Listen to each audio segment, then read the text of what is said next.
Assalamualaikum warahmatullahi wabarakatuh. Alhamdulillah, kita hari ini dapat melakukan perkuliahan dengan daring karena masih dalam masa pandemi. Dan perkenalkan, kami dari kelompok 2 pengembangan kurikulum matematika. Dan saya Nila Alfira Syida, NIM 2021010700023 bersama keempat rekan saya akan menjelaskan tentang landasan-landasan kurikulum. Landasan ini merupakan suatu dasar dalam pengembangan pendidikan. Dasar-dasar ini dilakukan untuk membuat analisis kritis terhadap kaidah dan kenyataan yang terkait dengan praktik pendidikan. Yang pertama yakni landasan filosofis. Landasan filosofis membantu manusia dalam mengorganisasikan gagasannya dan menemukan makna dalam pikiran maupun tindakan. Filosofi tidak hanya sebagian dari pengetahuan kita atas seni, ilmu alam, dan agama. Filosofis bahkan menggenggam semua disiplin tersebut dalam tingkat teoritis dan menemukan serta menjelaskan dan membangun hubungan di antara mereka. Landasan filosofis ini merupakan landasan yang mendasari pengembangan kurikulum berdasarkan paham dari pendidik ataupun yang mengambil kebijakan. Landasan ini menjadi dasar dalam munculnya teori praktek-praktek pendidikan. Pada saat guru menggunakan metode ceramah, hal itu tidak terlepas dari dasarnya landasan teori dan ada landasan filosofisnya juga. Misal, landasan filosofis yang lebih condong kepada empirisme, di mana guru beranggapan bahwa peserta didik belum cukup memiliki pengetahuan, sehingga dari pemikiran seperti itu, guru memberikan materi kepada peserta didik tadi. Ya, berlanjut ke slide selanjutnya, yakni ada aliran dan filsafat pendidikan. Ada 3 aliran. Yang pertama yakni idealisme. Idealisme ini dibawa oleh Plato, yang meyakini bahwa kenyataan tidak ditemukan pada apa yang dapat kita rasakan. Apa yang selama ini kita temukan hanyalah berupa bentuk paling akhir yang bisa diukur. Sebagai pendidik, kita mempunyai tugas, yaitu untuk membawa ide yang bersifat abstrak ke tingkat kesadaran. Sesuai dengan pandangan ini, maka sangatlah penting untuk mengajarkan siswa tentang budaya turun-menurun umat manusia, terutama mengenai usaha manusia di setiap zaman untuk meningkatkan pemahaman lebih sempurna mengenai kebenaran tertinggi. Dan untuk slide-slide selanjutnya akan dijelaskan oleh rekan-rekan saya selanjutnya. Terima kasih. Kepada rekan saya selanjutnya, kami persilakan. Baik, saya akan menjelaskan tentang realisme. Realisme menyatakan bahwa sangatlah penting untuk mempelajari kebenaran yang kekal. Kebenaran yang dimaksud ini akan ditemukan di dunia nyata, yang keberadaannya terpisah dari gagasan terukur. Tokoh realisme adalah Aristotle. Bagi kaum realis, ujian kebenaran adalah ketika ada sebuah ide yang ditemukan sesuai dengan kenyataan. Untuk itulah, kaum realisme mengandalkan cara berpikir rasional. Mereka mempercayakan pakar kurikulum untuk mengidentifikasi pelajaran di sekolah yang membantu pengembangan anak di dalam mengorganisir pengetahuan dan membuat penilaian dengan didasarkan atas pertimbangan. Dengan pertimbangan bukti-bukti pendukung, pelajaran sekolah seperti ilmu alam dan matematika adalah beberapa pelajaran yang paling ditonjolkan oleh kaum realis. Selanjutnya, pragmatisme. Pragmatisme ini lebih berfokus kepada lingkungan, di mana sebuah keadaan yang berubah-ubah dan menolak dengan adanya gagasan yang bersifat abadi.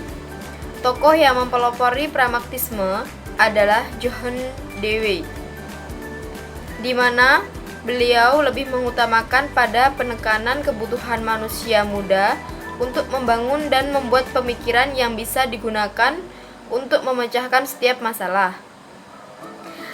Aliran pragmatisme yang menonjol dalam kurikulum sekolah adalah Baiklah, saya Amiratu Sodiko, NIM 204107070005 akan menjelaskan tentang landasan psikologi. Landasan psikologi memiliki pengertian yaitu ilmu yang digunakan untuk mempelajari tentang gejala-gejala kejiwaan, baik yang dialami manusia ataupun hewan, di mana pemanfaatannya bisa digunakan dalam aktivitas manusia, baik yang disadari maupun yang tidak disadari, yang diperoleh dari proses penelitian ilmiah tertentu serta mempelajari prinsip dasar, metode, teknik pendekatan psikologis untuk memahami dan memecahkan masalah yang muncul dalam dunia pendidikan. Selanjutnya, setelah pengertian tentang psikologi, yaitu cabang-cabang psikologi pendidikan. Psikologi pendidikan mempunyai 3 macam, yaitu yang pertama, psikologi perkembangan. Psikologi perkembangan ini dibagi pula menjadi 3. Yang pertama, yaitu tahap pendekatan. Tahap pendekatan ini merupakan sebuah proses awal perkembangan sebuah individu yang tertentu. Yang kedua, tahap diferensial. Tahap diferensial ini memberikan individu untuk melihat tentang sebuah kesamaan dan perbedaan, karena hal ini membuat individu menjadi berkelompok, baik dari segi jenis kelamin, ras, suku agama, kemampuan intelek, dan lain sebagainya. Yang ketiga yaitu tahap individual. Tahap individual ini melihat perkembangan seseorang secara individual.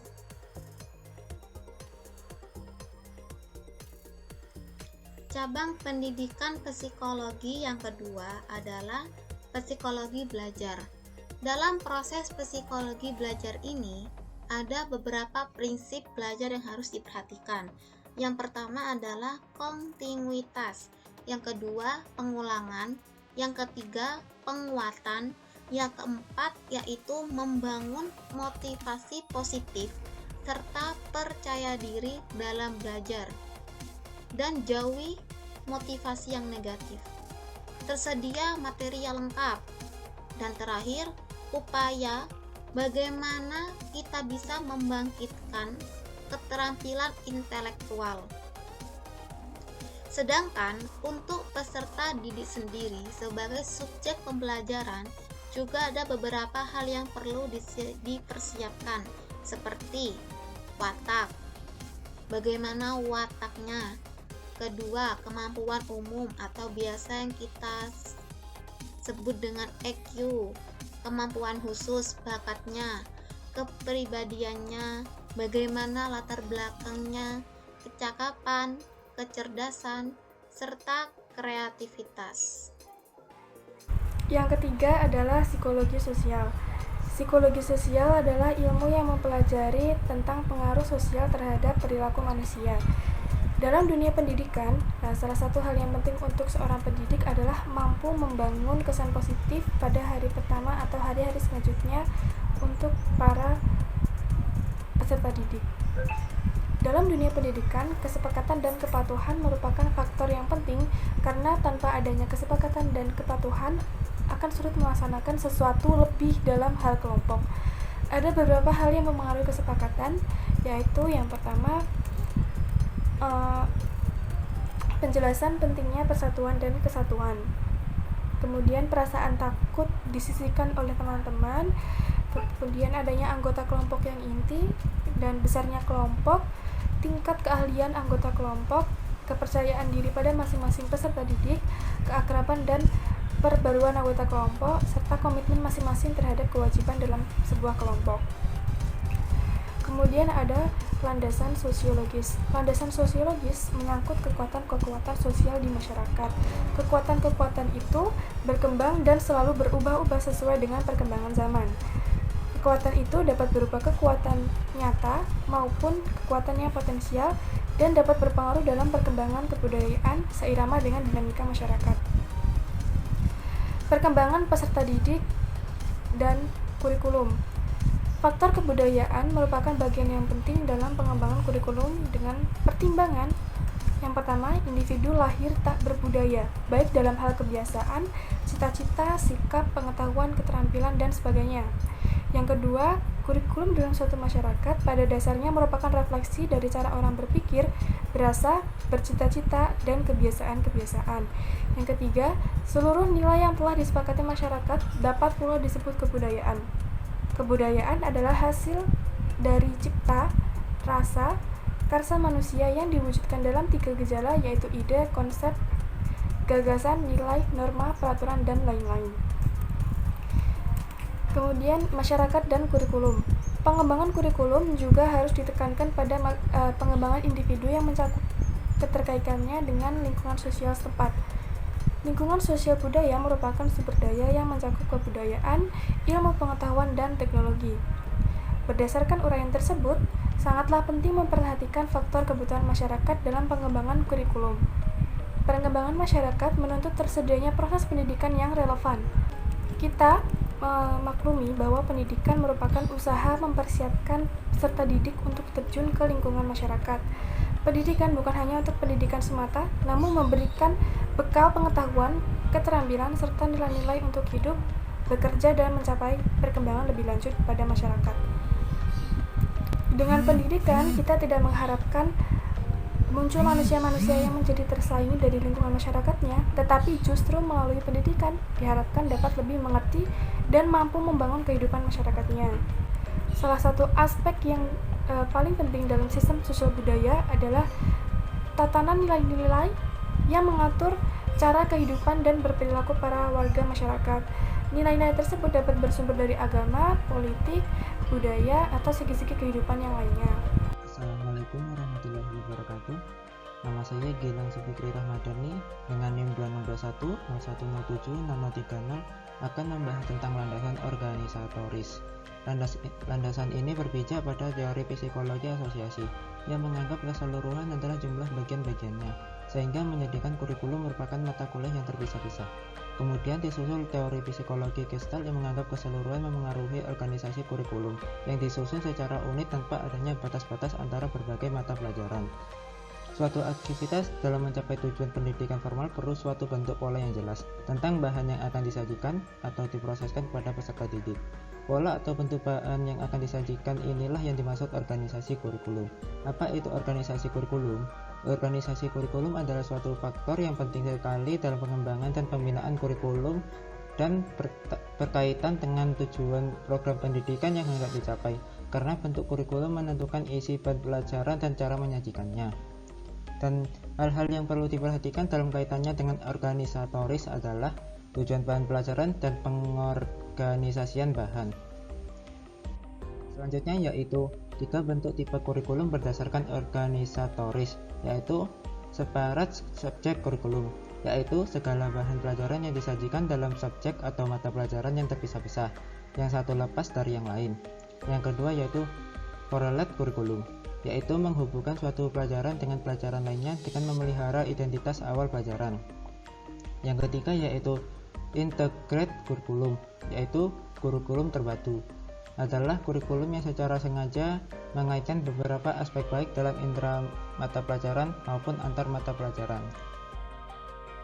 Sekian dari kami, terima kasih atas perhatiannya. Apabila ada salah kata, mohon dimaafkan. Wabillahi taufiq wal hidayah. Wassalamualaikum warahmatullahi wabarakatuh.